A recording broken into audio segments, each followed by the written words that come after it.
So I design games that have a purpose, but I don't design educational games because I think in the educational games world, people focus too much on starting with, I want people to learn a thing, and then make a mediocre game. Whereas if you just make a good game and let it be who you are, if you feed it all of the things that make up who you are as a person, and let people collaborate on making it, which is how all good creativity works, right? Is through collaboration. We don't our brains are wired to sort of work with our trusted peers to get along and figure things out. Then a good game made by a good person will be good, right? And will do good things. Couple things. I'm very excited about this because I love it. I'll let you go first. That's sort of why I looked at you, because I got things to say. But okay, who's we're gonna? both excited. Who's gonna say them first? Right. Two things. One, I've long been, whenever I'm involved with an organization that feels like it's like dead, like they're existing just to keep the organization alive. I've said to leadership, you need to have a funeral for the organization, then you can have a birthing party for the new organization that's going to come up. But you have to acknowledge the past and have the funeral before that happens. No one's ever taken me up on it. This game actually concretizes that. Yeah, exactly.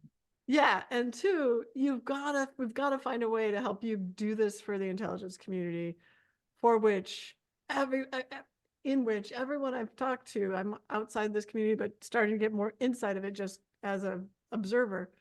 Everyone I talk to is traumatized, except for Carmen. I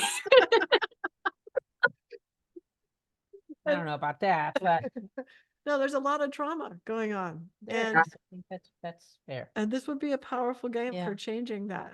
Yeah. So on the intelligence community thing, I have two categories of comments. First, I past few years have gone to Spain to teach 10 hours over a Friday and a Saturday, 5 hours each day, of to a master's in intelligence analysis class in Spain. And my writ is creativity in intelligence analysis. So I will tell you already, I'm going to take some cards now with me to Spain. I have tarot cards, but I also have just a set of cards of different images. And that might be scary to them to just react to that than rather tarot cards. But already what I do, when you talked about texture and physicality, one of the things we do is we break out into groups, and then the group works on the same topic the whole time using different techniques. Yeah. So we go through this process where we pick, they volunteer the topics, we vote on them, and then the 5 winning topics are up. And, they're used to a classroom atmosphere. It's boring or whatever. And so I say, okay, now the way you're going to select the topics is you run up to the board and you put your name next to the topic you want.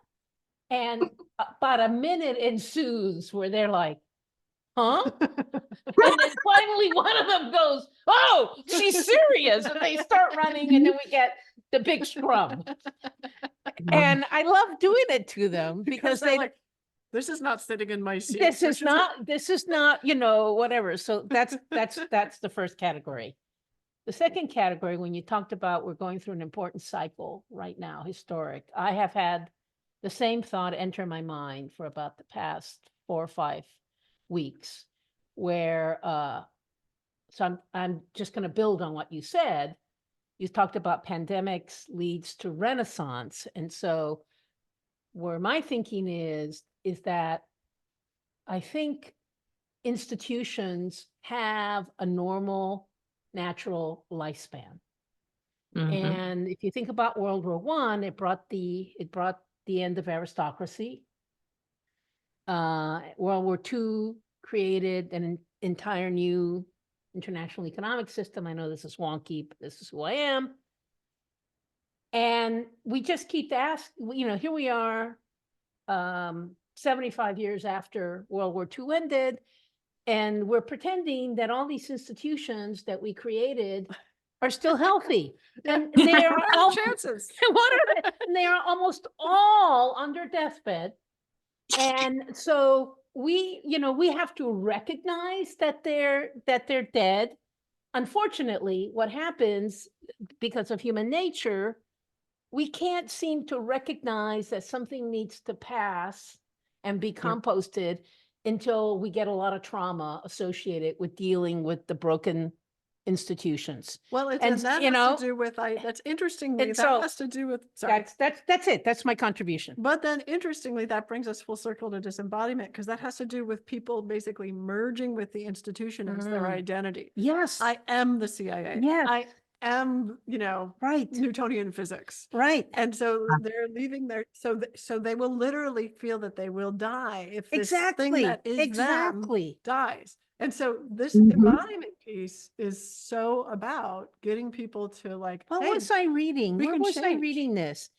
That it's maybe I was hearing it. It's very bad when you let a fact be your identity. Yeah. Now, where was I reading it? I'm gonna have to find. I We don't. were talking about, I think maybe that was in the Something last I was Pandas or reading. something. When you let it. No, it wasn't in the last Panda. But when you let a fact be your identity, it's very limiting. Yeah. Right. Yeah.